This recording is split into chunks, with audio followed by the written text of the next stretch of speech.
Kasus Jiwasraya, Beni Cokro dituntut bui seumur hidup. Ex-Dirut Jiwasraya terkejut divonis seumur hidup. Segera ajukan banding. Newsdetik.com. Komisaris PT Hansen International Beni Cokro Saputra dituntut penjara seumur hidup dan denda 5 miliar rupiah subsidiar 1 tahun kurungan. Beni diyakini jaksa bersalah melakukan korupsi dan memperkaya diri bekerjasama dengan 3 mantan pejabat Jiwasraya senilai 16 triliun rupiah. Menuntut supaya dalam perkara ini Majelis Hakim Pengadilan Tipikor pada Pengadilan Negeri Jakarta Pusat yang mengadili untuk memutuskan, menyatakan terdakwa terbukti secara sah dan meyakinkan bersalah melakukan tindak pidana korupsi secara bersama-sama dan tindak pencucian uang. Kata Jaksa Penuntut Umum KMS Roni di Pengadilan Tipikor Jakarta, Jalan Bungur Besar Raya, Jakpus, Kamis 15 Oktober. Menjatuhkan pidana penjara seumur hidup, denda 5 miliar rupiah, subsidiar 1 tahun kurungan, kata jaksa. Beni Cokro juga dituntut membayar uang pengganti sebesar 6 triliun 78 miliar 500 juta rupiah. Beni diyakini jaksa melanggar pasal 2 ayat 1 junto pasal 18 ayat 1 huruf B, ayat 2 dan ayat 3 Undang-Undang Nomor 31 tahun 1999 tentang pemberantasan tindak pidana korupsi sebagaimana telah diubah dengan Undang-Undang Nomor 20 tahun 2001 tentang perubahan atas Undang-Undang Nomor 31 tahun 1999 tentang pemberantasan tindak pidana korupsi junto pasal 55 ayat 1 ke 1 KUHP pidana. Jaksa mengungkapkan Beni Cokro dan Heru Hidayat bekerja sama dalam korupsi ini. Jaksa mengatakan Beni dan Heru terbukti bekerja sama mengendalikan saham dengan cara tidak wajar. Terdakwa Heru Hidayat bersama saudara Beni Cokro melakukan kesepakatan dengan menjual, membeli saham untuk menaikkan harga saham-saham tertentu seperti SMRU, IKP, TREM, MRYX dengan mengendalikan saham dikendalikan oleh orang Heru Hidayat dan Beni Cokro sehingga harga saham mengalami kenaikan seolah-olah sesuai permintaan saham yang wajar. Padahal diatur pihak-pihak tertentu. Setelah saham-saham itu naik secara tak wajar, kemudian Beni Cokro dan Heru Hidayat menjual saham itu ke PT AJS Asuransi Jiwasraya, jelas jaksa. Dalam kasus ini jaksa mengatakan negara merugi 16 triliun rupiah atas pengendalian saham yang dilakukan Beni Cokro dan kawan-kawan dan 3 mantan pejabat Jiwasraya, sehingga ditemukan kerugian negara terhadap investasi saham sejumlah 4 triliun 650 miliar 283 juta 375 ribu rupiah dan kerugian atas negara atas investasi reksadana senilai 12,157 triliun rupiah. Sehingga total kerugian negara secara keseluruhan 16 triliun 807 miliar 283 juta 375 ribu rupiah. Selain itu, jaksa meyakini Beni Cokro dan Heru Hidayat juga terbukti melakukan tindak pidana pencucian uang atau TPPU. Jaksa meyakini Beni dan Heru menyembunyikan hartanya dengan membeli aset. Tindakan pencucian uang yang dilakukan keduanya itu disamarkan dengan membeli tanah hingga jual beli saham. Itu dilakukan dengan bekerja sama dengan sejumlah pihak. Oleh karena itu kami berpendapat unsur menempatkan, mentransfer, mengalihkan, membelanjakan, membayarkan, menghibahkan, menitipkan, membawa ke luar negeri, mengubah bentuk, menukarkan dengan mata uang atau surat berharga atau perbuatan lain telah terbukti, ucap jaksa.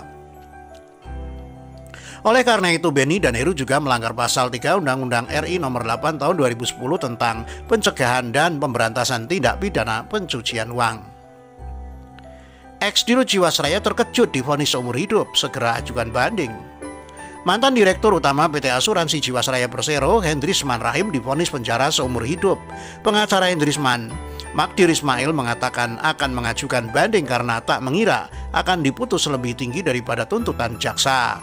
Kami rencananya akan banding, kata Magdir saat dihubungi Rabu 14 Oktober. Ia mengatakan kliennya sempat terkejut karena diputus dengan hukuman seumur hidup lebih tinggi dari tuntutan jaksa 20 tahun penjara. Magdir mempertanyakan pertimbangan hakim dalam vonis tersebut. Terus terang saya kaget ketika dinyatakan bahwa hukuman yang dijatuhkan kepada Pak Hendrisman dengan hukuman seumur hidup. Begitu juga Pak Hendrisman sangat kaget sampai dia bertanya kepada saya, apa makna dari hukuman seumur hidup? Saya katakan artinya hukuman itu berakhir kalau yang dihukum meninggal dunia, ungkapnya. Menurutnya dalam putusan hakim tidak mempertimbangkan pembelaan dari penasihat hukum. Ia menilai dalam putusan hakim juga tidak ada penggambaran perbuatan Hendrisman sehingga layak dihukum seumur hidup. Apalagi dalam putusan disusun secara terbalik, hakim justru menyatakan terdakwa bersalah lebih dahulu, baru mempertimbangkan dan menilai pembelaan dan tuntutan jaksa. Mendengar pertimbangan hakim sungguh mengecewakan. Cukup banyak argumen yang kami sampaikan tidak dibacakan pertimbangannya, atau justru memang tidak dipertimbangkan, katanya. Lebih lanjut, Magdir mempertanyakan mengapa terdakwa lain juga divonis rata seumur hidup seperti mantan kepala Divisi Investasi dan Keuangan PT Asuransi Jiwasraya, Sahmirwan, yang dituntut 18 tahun tetapi divonis seumur hidup. Apalagi kemudian hakim memutus dengan hukuman seragam hukuman seumur hidup, termasuk Sahmirwan yang dituntut 18 tahun juga dihukum seumur hidup. Mudah-mudahan saya salah kalau saya katakan bahwa keputusan dengan menghukum seumur hidup itu sebagai bentuk kezaliman atas nama penegakan hukum. Tapi inilah faktanya, katanya. Tentu kita juga tidak ingin perkara ini digunakan oleh orang tertentu untuk menari di atas kesusahan orang. Baik seperti Hendrisman Rahim, hakim dalam menilai kerugian sama sekali tidak mempertimbangkan keterangan saksi, termasuk Kepala Divisi Investasi PT ACS yang secara tegas menyatakan bahwa sampai 2017 tidak ada kerugian, yang ada adalah keuntungan yang diperoleh oleh PT ACS, sambungnya. Di samping itu, Magdir menilai hakim hanya mempercayai LHP dan BPK, tetapi tidak mempertimbangkan keterangan saksi lain yang mengaku telah menyerahkan uang sebagai pengurang kerugian keuangan negara. Magdir berpendapat terdakwa seolah-olah dijadikan kambing hitam. Kesimpulan kami, para terdakwa ini adalah betul-betul jadi kambing hitam atas keadaan PT ACS. Hakim pura-pura lalai adanya kerugian akibat insolvensi sampai tahun 2008 sebesar 6,7 triliun rupiah, katanya. Sementara itu dihubungi terpisah, pengacara Direktur PT Maxima Integra Joko Hartono Tirto, Susilo Ariwibowo, mengatakan akan mengajukan banding atas vonis pidana seumur hidup kliennya. Ia mengatakan tak sependapat dengan putusan hakim tersebut. Rencananya akan banding, kata Susilo dihubungi terpisah. Sebelumnya, Majelis Hakim Pengadilan Tipikor Jakarta pada Pengadilan Negeri Jakarta Pusat menjatuhkan vonis hukuman kepada 4 terdakwa kasus korupsi PT Asuransi Jiwasraya. Hakim memberikan vonis yang sama ke 4 terdakwa, yaitu hukuman penjara seumur hidup. 4 terdakwa yang sudah diputus bersalah oleh Majelis Hakim adalah mantan Direktur Utama Jiwasraya Hendrisman Rahim, mantan Direktur Keuangan PT Asuransi Jiwasraya Hari Prasetyo, mantan Kepala Divisi Investasi dan Keuangan PT Asuransi Jiwasraya Sahmirwan, dan Direktur PT Maxima Integro Joko Hartono Tirto. Hakim memukul rata vonis 4 terdakwa dengan penjara seumur hidup, padahal jaksa dan surat tuntutannya memberikan tuntutan hukuman yang berbeda.